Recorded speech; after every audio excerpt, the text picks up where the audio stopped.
Ramanathapuram RS மங்கலத்தில் real estate அதிபர் வீட்டில் 150 சவரன் நகை மற்றும் 15 லட்சம் ரூபாய் கொள்ளை போயுள்ளது.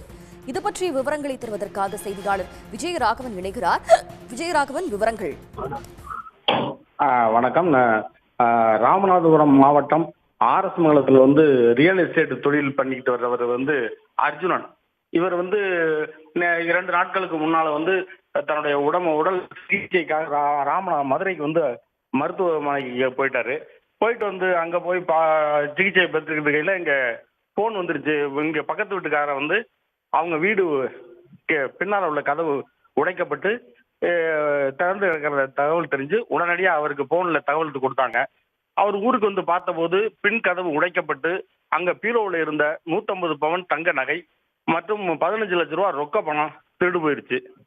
இது சம்பந்தமா RS மங்கலம் காவல் நிலையத்தில் புகார் கொடுத்தாரு. அந்த புகாரின் அடிப்படையில போலீசார் கைரேகை எடுத்து பார்த்தாங்க, பதிவு பண்ணியிருக்காங்க. அடுத்ததா மோப்பநாய் வரவழைக்கப்பட்டு ஓட விட்டாங்க. அவர் வீட்டில இருந்து சிறிது தூரத்தில் உள்ள அரசு மருத்துவமனை வரை போன மோப்பநாய் ஓடுனது நின்று போச்சு. அதோட வழக்கு பதிவு பண்ணி தீவிரமா விசாரணை நடத்திக்கிட்டு வர்றாங்க. உடனுக்குடன் செய்திகளை தெரிந்து கொள்ள சன் நியூஸ் பெல் ஐகானை கிளிக் பண்ணுங்க.